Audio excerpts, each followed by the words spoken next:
अस्सलाम वालेकुम students. Chapter number 5 atomic structure. आज का हमारा जो टॉपिक है वो है स्पेक्ट्रम।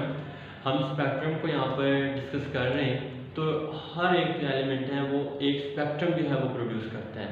जिस तरह वाइट लाइट है या इलेक्ट्रोमैग्नेटिक रेडिएशन जो है वो जिस तरह जो है वो किसी चीज़ के ऊपर पड़ती हैं तो वहाँ पर कलर प्रोड्यूस होता है। कुछ विजिबल रीजन होते हैं और कुछ जो होते हैं नॉन विजिबल रीजन होते हैं। तो पहले सबसे हम डिस्कस यहाँ पर कर लेते हैं जो वाइट लाइट है सोर्स कौन सा होगा। वो सन का सोर्स भी हो सकता है और उसके साथ साथ जो है वो इलेक्ट्रिसिटी जो है किसी बल्ब का सोर्स भी हो सकता है। वाइट लाइट जब वो प्रिज्म के ऊपर पड़ती है तो वहाँ पर डिफरेंट, अगर उसके सामने कोई स्क्रीन रख दें तो वो डिफरेंट कलर प्रोड्यूस करेगा। तो इस तरह के जो कलर प्रोड्यूस हो रहे हैं जो हम देख रहे हैं नेक्ड आई से, उसे हम कहते हैं स्पेक्ट्रम। पहले हम इसे डिफाइन करेंगे।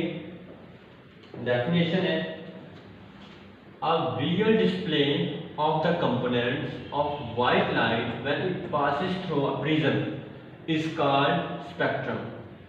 अब वाइट लाइट जो है ये जब प्रिज्म के ऊपर स्ट्राइक होती है तो यहाँ पर डिफरेंट कलर प्रोड्यूस होते हैं। वो जो कलर होंगे उससे हम क्या कहते हैं, different components of the white light. वो जो वाइट लाइट है वो डिफरेंट कंपोनेंट में चेंज हो जाता है। इस कंपोनेंट्स को हम क्या कहते हैं, स्पेक्ट्रम।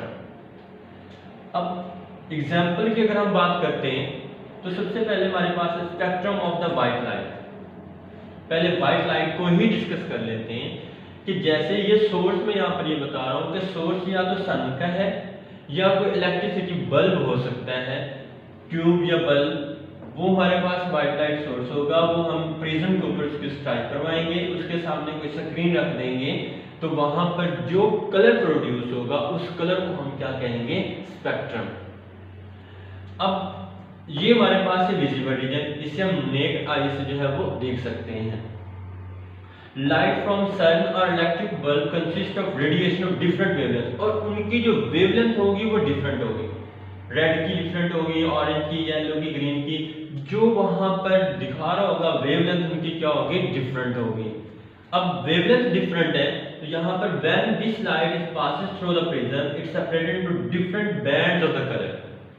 वो यहाँ पर क्या कहते हैं, जैसे ही इसके ऊपर प्रोड्यूस होगी वाइट लाइट तो ये डिफरेंट बैंड्स में जो है डिफरेंट कलर इसके जो है वो प्रोड्यूस होंगे। ये colour violet, indigo, blue, green, yellow, orange और रेड जो है यहाँ से कलर प्रोड्यूस हो रहे हैं। ये जो कलर है इसे हम कहते हैं स्पेक्ट्रम, जो डिफरेंट कंपोनेंट्स में जो है वो चेंज हो चुका है। अब इसके बाद light on longer wavelength is bend to smaller degree. अगर यहाँ पर एक बात याद रखिएगा, वो कौन सी है, यहाँ पर मैं लिख भी देता हूं, bending inversely proportional to wavelength. जितनी वेवलेंथ ज्यादा होगी उतनी उसकी बेंडिंग कम होगी, और जितनी वेवलेंथ कम होगी उतनी उसकी बेंडिंग ज्यादा होगी। यहां पर कह रहा हूं जितनी वेवलेंथ उसकी क्या होगी, ज्यादा होगी, उतनी उसकी बेंडिंग कम होगी। वेवलेंथ कम तो बेंडिंग यहां पर क्या हो जाएगी, ज्यादा हो जाएगी। तो यहां पर कहने का मतलब ये था कि bending is directly inversely proportional to wavelength. Light of the longer wavelength is bend to smaller degree. जिसकी यहां पर वेवलेंथ ज्यादा होगी उसकी बेंडिंग कम होगी, वेवलेंथ ज्यादा इंक्रीज तो ये क्या हो जाएगा, डिक्रीज। बेंडिंग इसकी डिक्रीज हो जाएगी। सिमिलरली अगर वेवलेंथ यहां पर क्या हो जाती है, इसकी वेवलेंथ अगर ज्यादा डिक्रीज हो जाए तो बेंडिंग इसकी क्या हो जाएगी, ज्यादा हो जाएगी। इसी तरह नेक्स्ट हमारे पास यहाँ पर आ जाता है इट प्रोड्यूसेस डिफरेंट कलर, और जैसे इनकी वेवलेंथ यहाँ पर प्रोड्यूस होती है तो वो डिफरेंट कलर जो है वो प्रोड्यूस करना शुरू कर देता है। ये हमारे पास नेक्ड आई है जिससे हम देख सकते हैं 400 टू 800 के दरमियान में जो रीजन आ रहा होता है, जो दरमियान में चीजें आ रही होती हैं, जो हम ऑब्जर्व कर रहे होते हैं, वो है 400 टू 800। अगर इसके दरमियान में कोई नैनोमीटर आ रही है, अगर कोई वेवलेंथ आ रही है तो हम ऑब्जर्व कर सकते हैं। अगर यहाँ पर 300 या यहाँ पर हमारे पास 200 हो जाता है तो हम उसे नेक्ड आई से नहीं देख सकते क्योंकि उसका साइज कम हो चुका है। और इसकी वेवलेंथ कम हो चुकी है। और इसके बाद यहाँ पर अगर हम बात करते हैं तो इसकी वेवलेंथ यहाँ पर देखिएगा ज्यादा होगी। अगर इसकी वेवलेंथ यहाँ पर ज्यादा है तो इसकी बैंडिंग क्या होगी, कम होगी। रेड की वेवलेंथ ज्यादा थी तो इसकी बैंडिंग कम, ऑरेंज की वेवलेंथ ऐसे ही इंक्रीज करती जाएगी। अब देखिएगा वेवलेंथ कम तो यहाँ पर बैंडिंग ज्यादा, बैंडिंग क्या हो जाएगी, ज्यादा हो जाएगी। तो यहाँ पर कहने का मतलब ये था कि जैसे जो चीज इन रीजन के दरमियान में आएगी उसे हम देख सकते हैं, ऑब्जर्व कर सकते हैं। अगर इस रीजन से अगर यहाँ पर 900 नैनोमीटर तक पहुंच गया है तो हम उसे ऑब्जर्व नहीं कर पाएंगे, हम उसे नेक्ड आई से नहीं देख पाएंगे। ये हमारे पास स्पेक्ट्रम था। इसके बाद एक तो एग्जांपल हमारे पास है spectrum of white light, source मैंने बता दिया। अब इलेक्ट्रोमैग्नेटिक रेडिएशन जो है, डिफरेंट इलेक्ट्रोमैग्नेटिक रेडिएशंस हैं, 7 उसके अंदर भी बैंड प्रोड्यूस होते हैं। 7 जो यहाँ पर रेज हैं इलेक्ट्रोमैग्नेटिक, जो यहाँ पर स्पेक्ट्रम है वो 7 है। कौन कौन से विजिबल रीजन है? पहले विजिबल रीजन की बात करता हूँ। ऐसा स्पेक्ट्रम, ऐसा इलेक्ट्रोमैग्नेटिक स्पेक्ट्रम जो चीज हम ऑब्जर्व कर रहे हैं, जिसकी वेवलेंथ जो है वो 400 से 750 नैनोमीटर तक हो, जिसे हम ऑब्जर्व कर रहे हो, उसे हम क्या कहेंगे, विजिबल स्पेक्ट्रम। और इनविजिबल स्पेक्ट्रम जिसे हम ऑब्जर्व नहीं कर रहे, हम नेक्ड आई से ऑब्जर्व नहीं कर रहे, हम कोई माइक्रोस्कोप यूज कर रहे हैं, टेलीस्कोप यूज कर रहे हैं, उससे हम उसे ऑब्जर्व कर रहे हैं, तो वो होगा इनविजिबल स्पेक्ट्रम। और विजिबल स्पेक्ट्रम क्या होगा, जिसे हम नेक्ड आई से जो है वो ऑब्जर्व कर रहे हैं। अब यहाँ पर हमारे पास ये मैंने कुछ स्पेक्ट्रम जो है वो शो किए हुए। पहला आता है कॉस्मिक रेज, फिर gamma rays, X rays, ultraviolet और विजिबल रीजन। यहाँ पर एक बात याद रखिएगा, वो भी यहाँ पर लिख देता हूँ। यहाँ पर हमारे पास आ जाता है energy is directly proportional to frequency. Energy is directly proportional to frequency. और इसके बाद नेक्स्ट हमारे पास यहां पर आ जाता है energy is inversely proportional to wavelength. Energy, जितनी एनर्जी ज्यादा होगी, जितनी फ्रीक्वेंसी ज्यादा होगी, उतनी ही एनर्जी ज्यादा होगी। अगर एनर्जी ज्यादा है तो उसकी वेवलेंथ कम होगी। अब यहां पर ऑब्जर्व कीजिएगा, कॉस्मिक रेज, गैमा रेज 0.001, इसकी वेवलेंथ देखिएगा 0.001 है, तो यहां पर इसकी जो एनर्जी होगी वो ज्यादा होगी। वेवलेंथ कम, एनर्जी ज्यादा, फ्रीक्वेंसी ज्यादा। एनर्जी भी हो सकती है, फ्रीक्वेंसी भी हो सकती है, दोनों यहाँ पर ज्यादा होगी। अगर उसकी वेवलेंथ कम है तो यहाँ पर जो रेज आ रही होगी उसे हम ऑब्जर्व नहीं कर सकते, नेक्ड आई से ऑब्जर्व नहीं कर। यहाँ पर जो स्पेक्ट्रम प्रोड्यूस होगा उसे हम नेक्ड आई से ऑब्जर्व नहीं कर पाएंगे। इसी तरह यहाँ पर 0.1 इसकी वेवलेंथ है, और 0.1 जो है उसकी जो यहाँ पर एनर्जी होगी या फ्रीक्वेंसी होगी वो भी ज्यादा होगी। सिमिलरली यहाँ पर चलते जाए, यहाँ पर आ जाएगा अब 400 to 800, इनके दरमियान में जो रेज प्रोड्यूस हो रही हैं, वो जो स्पेक्ट्रम प्रोड्यूस हो रहा है, वो जो कलर प्रोड्यूस हो रहा है, उसे हम यहाँ पर ऑब्जर्व कर सकते हैं। वो कैसे, ये मैंने यहाँ पर शो कर दिया हुआ। यहाँ पर वायलेट जो है वो 400 से अबव होगा और रेड जो है वो 800 से बिलो होगा। अब वो कहता है अबव और बिलो, 400 से अबव और 800 से बिलो, इनके दरमियान में जो चीजें आएंगी, जो स्पेक्ट्रम प्रोड्यूस होगा, उसे हम ऑब्जर्व कर सकते हैं। ये हमारे पास है विजिबल रीजन। और इसकी जो वेवलेंथ हमारे पास है वो 400 to 750 नैनोमीटर तक है। और इसकी यहाँ पर देखिएगा 750 और यहाँ पर 3.8 की रेंज, ये इनकी एनर्जी होगी। इतनी एनर्जी के साथ ये आएगा तो वो हम ऑब्जर्व स्पेक्ट्रम कर सकते हैं। इसी तरह IR है, इंफ्रारेड है।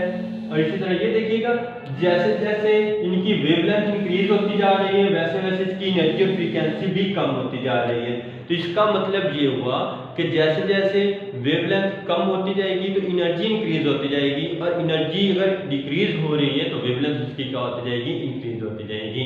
तो ये हमारे पास था। ये जो हमारे पास आ रहा है, जिस तरह these rays below violet, these rays below violet such as ultraviolet, X rays, gamma rays, cosmic rays, ये जो रेज आ रही हैं, इन रेज की जो फोटोन विद ग्रेटर एनर्जी, इनकी जो एनर्जी होगी वो ज्यादा है।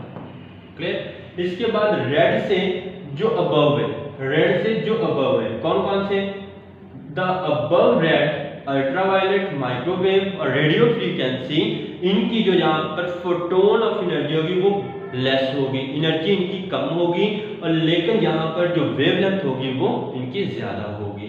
तो ये हमारे पास है। इसके बाद टाइप्स ऑफ स्पेक्ट्रम की बात करते हैं। दो तरह की इसकी टाइप्स हैं, एक है कॉन्टिन्यूस स्पेक्ट्रम और दूसरा है लाइन स्पेक्ट्रम। अगर हम कॉन्टिन्यूस स्पेक्ट्रम की बात करते हैं, the spectrum in which rays of diffuse wavelength different wavelength diffuse into one another. Wavelength produce हो रही है, जिस तरह यहाँ पर वेवलेंथ प्रोड्यूस हो रही थी, वेवलेंथ प्रोड्यूस हो रही है। ये देखिएगा, ये वेवलेंथ है, यहाँ पर भी वेवलेंथ है, रेड ऑरेंज येलो ग्रीन, ये सारी की सारी इनकी वेवलेंथ है।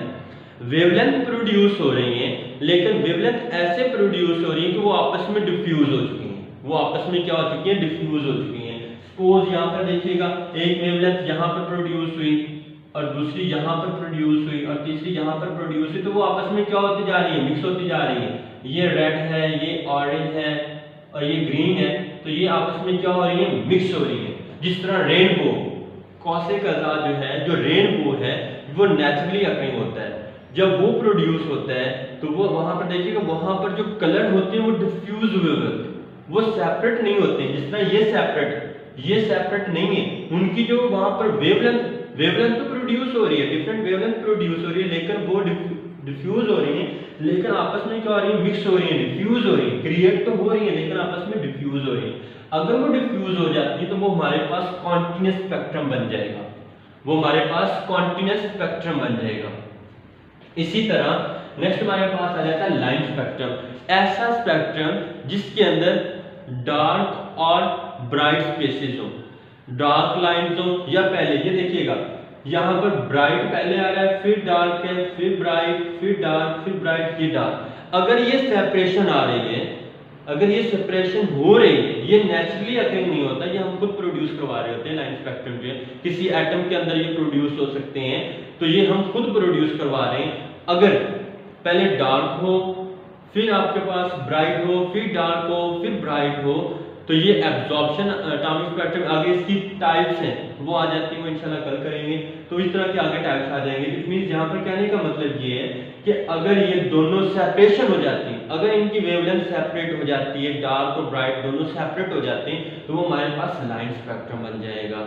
अब लाइन स्पेक्ट्रम की एग्जांपल है, sodium consist of 2 yellow lines. Sodium 2 yellow lines जो है प्रोड्यूस करता है। इसी तरह हाइड्रोजन स्पेक्ट्रम का ये बनाया गया है, पहले यहाँ पर ब्राइट है, फिर डार्क, फिर ब्राइट, फिर डार्क, तो ये आपके पास है। ये ओरिजिनेट कैसे होता है? ये कहाँ पे ओरिजिन होता है? Line spectrum is the characteristic of an atom. ये एटम की तरह ही बिहेव करता है। When an element or a compound is volatilized on the flame, जब किसी एटम को या एलिमेंट को आप वोलेटाइज करते हो, उसे फ्लेम के पास लेकर जाते हो, वो एवेपोरेट होता है, वो वहां पर बॉयल होता है, वेपोरेट होता है। जैसे वो वेपोरेट होता है, वो गैसियस फॉर्म में चला जाता है, तो यहाँ पर क्या होता है? वो अपनी लाइट को एमिट करता है। वो लाइट को एमिट करता है। लाइट को कैसे एमिट करेगा? उसके जो इलेक्ट्रॉन होंगे वो एक्साइटेड स्टेट पर चले जाएंगे। जैसे एक्साइटेड स्टेट पर जाएंगे, फिर जब वो वापस आएंगे तो वहां पर एक ग्लो प्रोड्यूस होगा, वहां पर एक ग्लो प्रोड्यूस होगा। तो उस ग्लो को वहां पर वो जो लाइट प्रोड्यूस करेंगे, वहां पर एक स्पेक्ट्रोमीटर, वो हमें वहां पर एक स्पेक्ट्रम जो है वो प्रोड्यूस करवा देगा। जैसे स्पेक्ट्रम प्रोड्यूस होगा तो वहां पर लाइंस क्रिएट होंगी। वो लाइंस ये होंगी, अगर डार्क और ब्राइट लाइंस दोनों सेपरेट हो चुकी हैं तो हम कहेंगे ये लाइन स्पेक्ट्रम है। अगर वो सेपरेट नहीं हो चुकी, डिफ्यूज हो चुका है, तो हम यहाँ पर क्या कहेंगे? वो कॉन्टिन्यूस स्पेक्ट्रम है। तो इसके बाद सेकंड हमारे पास है, the number of the lines and distance between them depend upon the nature of the element. ये नेचर ऑफ एलिमेंट के ऊपर डिपेंड करता है कि आपके पास कौन सा एलिमेंट है।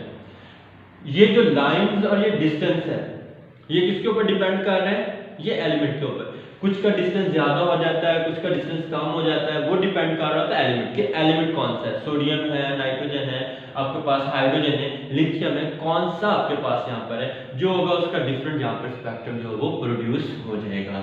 इसके बाद नेक्स्ट हमारे पास can also produce by heating gaseous element to high temperature और बाय पासिंग थ्रू इलेक्ट्रिसिटी। हम गैसियस एटम को भी यहाँ पर जो है वो प्रोड्यूस करवा सकते हैं हाई टेम्परेचर पर, तो तब भी यहाँ पर जो है स्पेक्ट्रम जो है प्रोड्यूस हो जाता है। इट मींस हम गैसेस को भी यहाँ पर ले सकते हैं, गैसेस को भी यहाँ पर हम ले सकते हैं जब हम टेम्परेचर जो है वो हाई कर देते हैं। तो ये एक शॉर्ट क्वेश्चन है, ओरिजिन ऑफ लाइन स्पेक्ट्रम। ये इंपॉर्टेंट शॉर्ट क्वेश्चन है, ओरिजिन ऑफ लाइन स्पेक्ट्रम। एक ये शॉर्ट क्वेश्चन है। दूसरा यहाँ पर जो शॉर्ट क्वेश्चन आएगा define spectrum, give its example. और थर्ड यहाँ पर शॉर्ट क्वेश्चन जो होगा differentiate between line spectrum and continuous spectrum. तो ये हमारा आज का जो था वो टॉपिक था। अल्लाह हाफिज़।